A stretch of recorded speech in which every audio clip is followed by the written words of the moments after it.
Here's everything you need to know to win your pre-release weekend.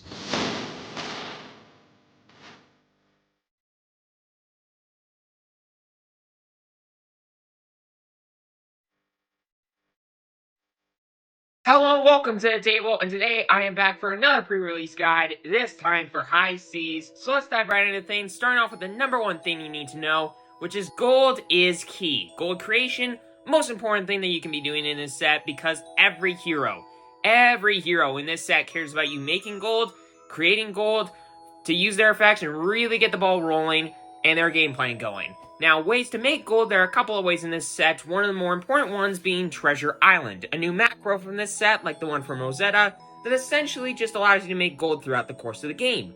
Really good for you, and ways to allow you to more easily do that and get more gold would be really good for you. So, here are a couple of cards that do that. The most common ones being the Expedition Cycle, a cycle of pirate cards that just say their attacks, and they make Treasure Island do what it's wanting to do more efficiently. That's all you really need to know. Really good cards. There are 4 of them. They're all reds. They all either 0 for 4, 1 for 5, 2 for 6, 3 for 7. Really solid cards. There's a lot of good things going on with them. But there's also Chart a Course, a 0 for a 0 cost, non-attack action would go again. That does the same kind of thing that the Expedition Cycle does.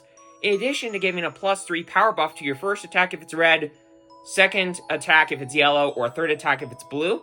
Really, really good card because there are a lot of big boys in this set and allowing you to 1 buff in addition to making Treasure Island do what it's wanting to do more for 0 resources is really good. Plus, it's a blue. It can be a blue, which blues are really important in this set, so that's really good for you too. But then lastly, there's Divvy Up, which essentially what the card does is it strips a ton of resources off of your opponent's Treasure Island, and based on how much you do that, you get that many gold tokens. So when you make it harder for your opponents to get gold, and you get gold for doing it, yeah, let's do that. It's a rare, sure, but any single pirate deck that you want to play, you put this in it, because it's a pirate card, so it can go in any single pirate deck, so do it, run it. It's great. Some other ways to make gold, though, are Portside Exchange, which says discard a card, draw a card, and hey, if that was a yellow, you get to create a gold. Do I really need to say why this card's good? Because, I mean, this card's good. Plus, it's insane in gravy, and can actually be pretty good for other reasons I'll get to here in a sec. But then there's Golden Tipple, which is the same thing, except it's stapled onto a 1-cost 3-attack would go again. That's fair. Now, to be fair, most likely you're going to be running a red copy of this. Portside Exchange is a blue, which is really good for you for reasons that I've said already. Blues are just good in this set. You need a lot of resources because your attacks are big. They cost a lot. But Golden Tipple, I mean, it's good because it's an attack and it can allow you to go a little bit wider in addition to doing what you're wanting to do, but it's still really good for you.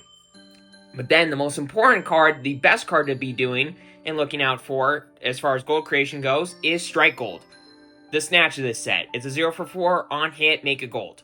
It blocks for 2, not for 3, which would be really good for you if it blocked for 3. But the fact that it blocks for 2 is still fine considering what it does at common and at generic. So I think it's a little bit easier to pull than pirate cards in this set.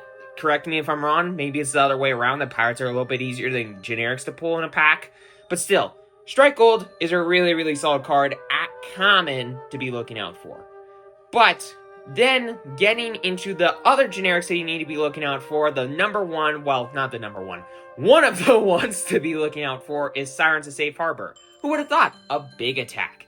A 2-cost 6 attack that once put into a graveyard from anywhere, such as discarding it to a Portside Exchange or a Golden Tipple, you gain a life. So you can basically run the yellow of this and have a 2 for 6. Or the red of this and have a 2 for 7. Sure, it's only coming in for 6 damage, or if it's the yellow, 5 damage, but you gain a life when it goes into the graveyard from anywhere, including the combat chain, or, in the case of discarding it, the hand.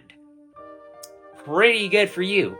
In addition, there's Filler's Green, which does a similar effect, except it's more defensive. It blocks for 1, but if, it's put into a graveyard from anywhere, you gain 3 life. So it's kind of 0 cost, 4 block in this set, which is nuts.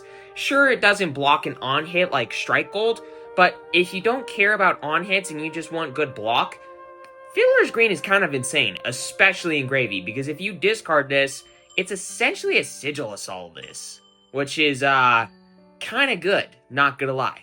But then the most important card to be looking out for is On the Horizon, 0 cost 4 block. You get to look at the top card of your deck, which can be useful in a couple of different decks. It's just useful in general to kind of get an idea of what you're going for next turn. But On the Horizon is just a really solid card, because it blocks for 4, and this set has a ton of big attackers. So the fact that this blocks for 4 in a limited environment, being one of the few, if not the only way that you're going to consistently be able to block for 4, because this is a common, is really good. But then getting past that, let's talk about the heroes, the equipment, and the cards that you need to be looking out for each hero in this set. The first one being Puffin. So Puffin, essentially what you need to know is that you make a bunch of cog tokens, you play a bunch of cogs, and you get value off of them. And you come in with some big boys, or go wide, depending on what you get. Generally, you're going to go wide. But some equipment to be looking out for Puffin is Rust Belt, which essentially gets you some resources, or Unicycle, which allows you to untap your cogs to get more value out of them. Really good for you, but remember when I was talking about cogs earlier for Puffin? There actually aren't a lot of ways to really get the ball rolling on that unless you create golds, and then use those golds to activate Puffin's ability. Another reason why I say gold creation is really good for you. So something like a Copper Cog is really good for you. A card that I definitely would say look out for if you're wanting to play Puffin, because you can run as many of these in your deck as you want. They're all cogs, they're all blues. A lot of really good things for you, and I mean, you kind of need cogs for the deck to function properly, and if you don't have a lot of ways to make cogs early without you having to have cogs out already, Copper Cog, you need it. So yeah, look out for that.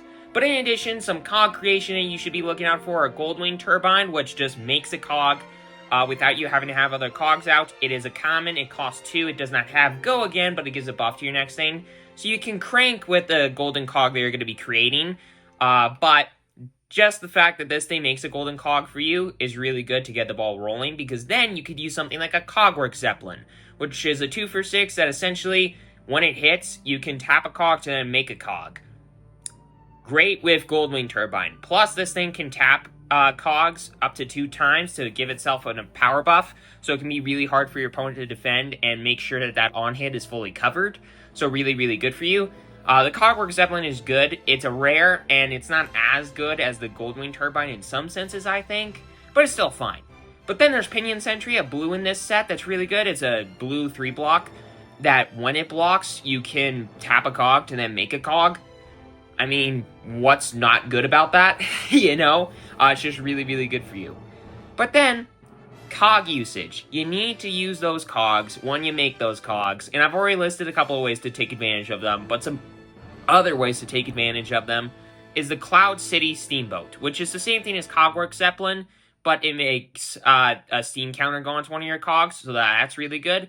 If you use the Goldwing Turbine, crank it to give the Goldwing Turbine essentially Go Again, then you play the Cloud City Steamboat, maybe tap the cog that you just used to put a steam counter on it, that cog, when this thing hits, because it's gonna be coming in for 9, so it's gonna be pretty hard for your opponent to block all of it, then you are gonna be feeling really good.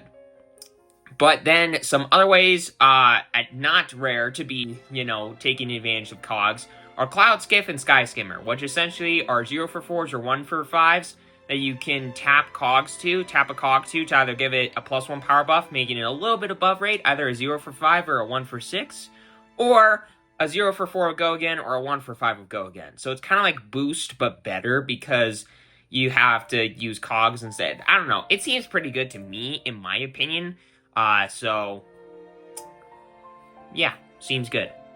But then getting past Puffin, I got Gravy. And essentially what Gravy's wanting to do is get as many stuff into the trash as possible, trash everything, put everything in the graveyard, get it all in there, and then just take a ton of advantage of your allies and the graveyard. And some really good equipment to help you with that are Washed Up Wave, which essentially can allow you to get more stuff into your graveyard, either by destroying the top card of your deck, milling, if you will, or discarding cards. In addition, if you do that and you're getting rid of something with Watery Grave, it's going to be blocking for 2, which is really good for you in Limited. Then Quartermaster's Boots essentially is a Mage Master Boots in this set, except this one, it costs 2 resources to give your next non-attack action Go Again.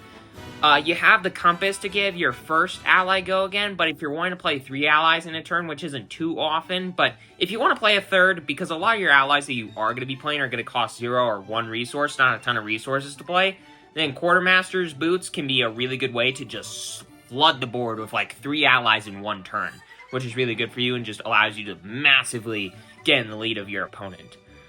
But speaking of allies, 3 allies I think you should really be looking out for. The first one being Scuba. This one essentially is just like, hey, I'm gonna, for 0 resources, play a dude that can attack for 4, has 4 health, and can make me golds repeatedly if this thing sticks.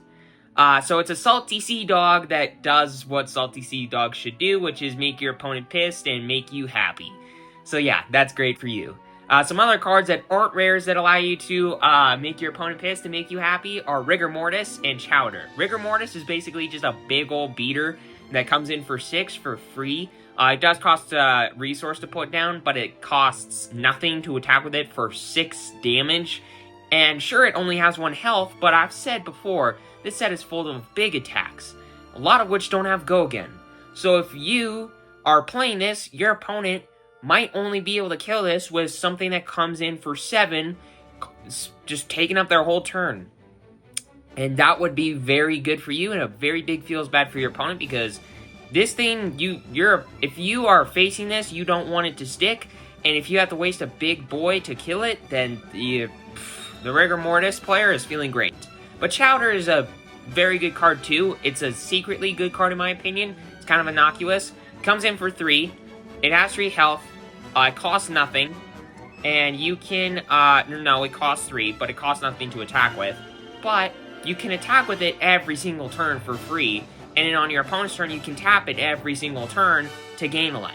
So you basically are swinging in 4 every turn, 3 on your opponent, and you gaining 1, so it makes it really hard for your opponent to kind of, like, keep up in the race, so long as this card is sticking around. In Limited especially, I think this card is insane. So, maybe I'm crazy, maybe I'm not, but I think this card's nuts. But speaking of ways to take advantage of all your stuff, all your allies, and play said allies, discard and mill, best ways to do that, and to really get your game plan going.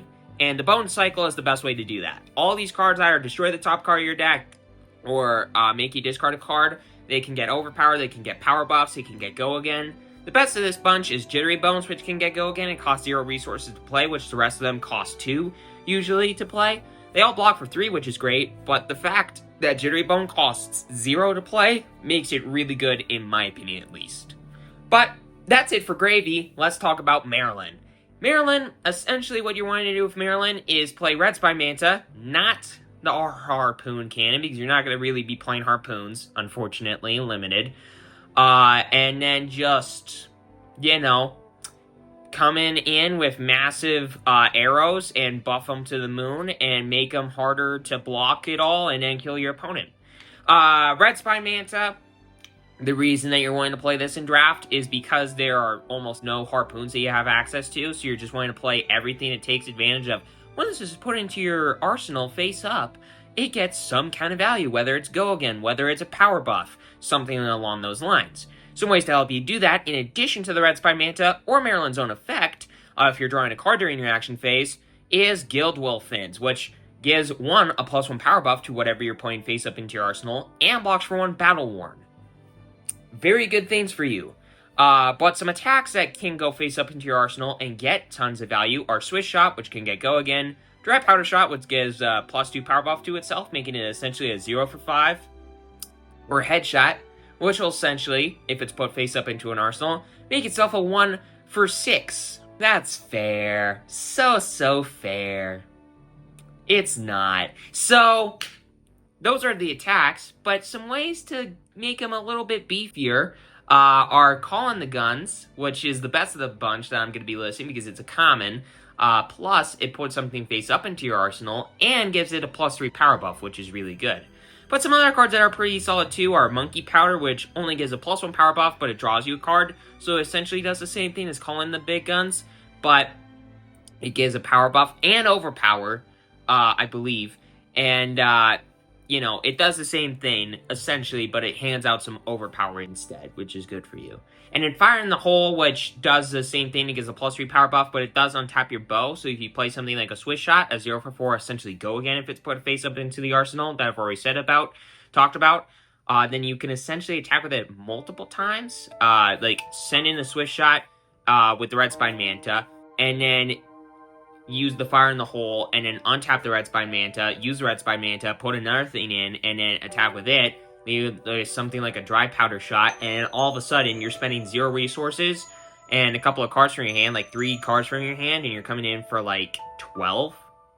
Which, in Limited, that is fair and not busted at all. But anyways, then there's the Stowaway, Skurv. This guy can be really, really good in Limited. If you play Skurv, you get access to a ton of different cards, and some cards that were good before just get better for you.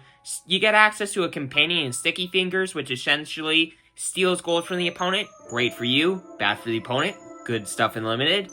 Light Fingers, which steals gold. And then just a ton of other cards that either steal gold or remove counters from the opponent's treasure island, making it harder for them to get gold. Like Lost in Transit, Thief Environments, and Divvy Up, which I've already talked about before. Divvy Up just gets better, it removes all the counters from Treasure Island, making it damn near impossible for your opponent to get any gold off of it, at least anytime soon. And then the Lost in Transit and Thief Environments are just extra ways to allow you to get value and make your opponent pissed off. So if you can play Skurv, play it, because if you get access to these cards, then you are going to be feeling great. Otherwise, it's still a fine leader, fine hero. But out of these heroes, I would say the best of the bunch is probably either Marlynn or Gravy. If you get access to a lot of allies and a lot of ways to discard stuff and get value and whatnot, like the Fiddler's Green, the Sirens of Safe Harbor and whatnot, and ways to be a little bit more defensive with something like an On the Horizon, play Gravy. If you just play a ton of big buffers and a lot of big attackers, then Marlynn. So, yeah, they're both really good. Puffin, I would say, is the hardest of the bunch. If you get the cards for Skurv, play Skurv, but Gravy and Marlynn, I would say, are the ways to go. Marlynn probably being the easiest, but Gravy being the most powerful because he's got the most support in the set, for Limited, at least in my opinion, and he just is the most powerful of the 3, in my opinion, at least. But with all that aside, hope that you enjoyed this video. Make sure you hit that subscribe button, hit that like button. It's completely free, you won't regret it. And have a great rest of your day, everybody.